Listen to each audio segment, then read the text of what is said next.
चालक का प्रतिरोध को परिभाषित करें। चालक का प्रतिरोध किन कारकों पर निर्भर करता है?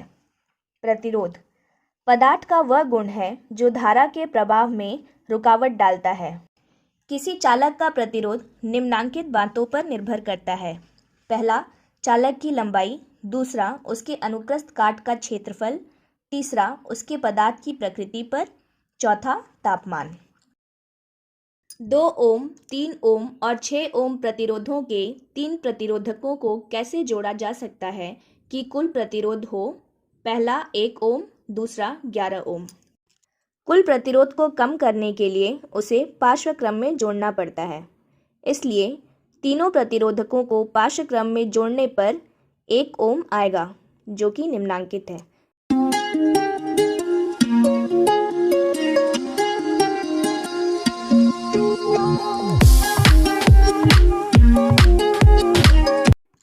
और कुल प्रतिरोध को बढ़ाने के लिए उसे श्रेणी क्रम में जोड़ना पड़ता है। इसलिए तीनों प्रतिरोधकों को श्रेणी क्रम में जोड़ने पर 11 ओम प्राप्त होगा, जो कि निम्नांकित है।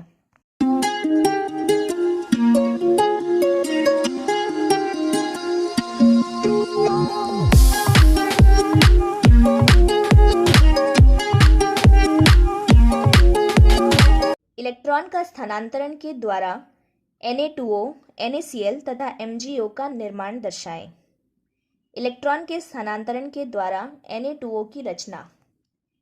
Na एक इलेक्ट्रॉन दे देने पर Na+ का निर्माण होता है। Na का इलेक्ट्रॉनिक कॉन्फ़िगरेशन 281 है। जब Na+ का निर्माण होता है तो उसका इलेक्ट्रॉनिक कॉन्फ़िगरेशन 28 हो जाता है, जो कि ऑक्टेट रूल को फॉलो कर रहा है। वैसे ही ऑक्सीजन जब 2 इलेक्ट्रॉन गेन करता है तो उसका इलेक्ट्रॉनिक कॉन्फ़िगरेशन 26 से 28 हो जाता है, जो कि ऑक्टेट रूल को फॉलो करता है। और इस तरह 2 Na ऑक्सीजन को अपना एक एक इलेक्ट्रॉन डोनेट कर देते हैं, जिससे Na2O का निर्माण होता है। इलेक्ट्रॉन के स्थानांतरण के द्वारा NaCl की रचना। Na अपना एक इलेक्ट्रॉन क्लोरीन को डोनेट कर देता है, जिसके कारण क्लोरीन का इलेक्ट्रॉनिक कॉन्फ़िगरेशन 287 से 288 हो जाता है, जो कि ऑक्टेट रूल को फॉलो कर रहा है। और इस तरह NaCl का निर्माण होता है। इलेक्ट्रॉन के स्थानांतरण के द्वारा MgO की रचना। मैग्नीशियम का इलेक्ट्रॉनिक कॉन्फ़िगरेशन 282 है, जिससे अगर वह 2 इलेक्ट्रॉन डोनेट कर देता है तो उसका इलेक्ट्रॉनिक कॉन्फ़िगरेशन 28 होता है।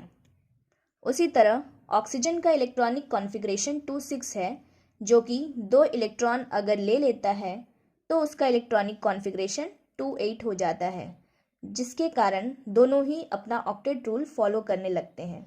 और इस तरह Mg अपना 2 इलेक्ट्रॉन ऑक्सीजन को डोनेट कर MgO का निर्माण करता है।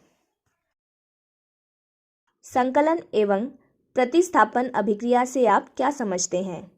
प्रत्येक का एक एक उदाहरण दें। संकलन अभिक्रिया वैसी रासायनिक अभिक्रिया जिसमें कार्बन यौगिकों द्विबंध या त्रिबंध में प्रतिकारकों का योग होता है, उसे संकलन अभिक्रिया कहते हैं। C2H4 + H2 निकल और 473 केल्विन की उपस्थिति में C2H6 यानी एथेन बनाता है। प्रतिस्थापन अभिक्रिया वैसी रासायनिक अभिक्रियाएं जिसमें अभिकारक के परमाणु या परमाणुओं समूह यौगिक के परमाणु या परमाणुओं के समूह को विस्थापित कर उनका स्थान ग्रहण कर लेता है, उसे प्रतिस्थापन अभिक्रिया कहते हैं। जैसे CH4 + Cl2 सूर्य के प्रकाश की उपस्थिति में CH3Cl + HCl बनाता है। खाद्य जाल क्या है? एक उदाहरण के द्वारा समझाएं। पारितंत्र में विभिन्न खाद्य श्रृंखलाएं मिलकर एक जाल का निर्माण करती है, जिसे खाद्य जाल कहते हैं। एक जंतु विभिन्न खाद्य श्रृंखलाओं का सदस्य हो सकता है, जैसे घास को बकरी, हिरन आदि सभी खाते हैं। इसी प्रकार शाकाहारी विभिन्न मांसाहारियों के भोजन हो सकते हैं। ऐसे 3 तरीके बताइए जिसमें अजैव निम्नीकरणीय पदार्थ पर्यावरण को प्रभावित करते हैं। अजैव निम्नीकरणीय पदार्थ पर्यावरण को प्रभावित कुछ इस तरह कर सकते हैं। इससे जैविक आवर्धन होता है। इसे जलाने पर हानिकारक गैसें निकलती हैं जो वायु प्रदूषण करती है। ये जल प्रदूषण करते हैं जिससे जल पीने योग्य नहीं रहता है। ये भूमि प्रदूषित करते हैं जिससे भूमि की उर्वरा शक्ति कम हो जाती है। ये नालियों में पानी के प्रवाह को रोकते हैं। जीवाश्म क्या है? यह विकास प्रक्रम के विषय में क्या दर्शाते हैं? प्राचीन कालीन जीवों के परिरक्षित अवशेषों को जीवाश्म कहते हैं। ये विकास प्रक्रम के बारे में निम्नलिखित बातें दर्शाते हैं। ऐसे कौन से जीव हैं जो पहले जीवित थे परंतु अभी लुप्त हो गए हैं?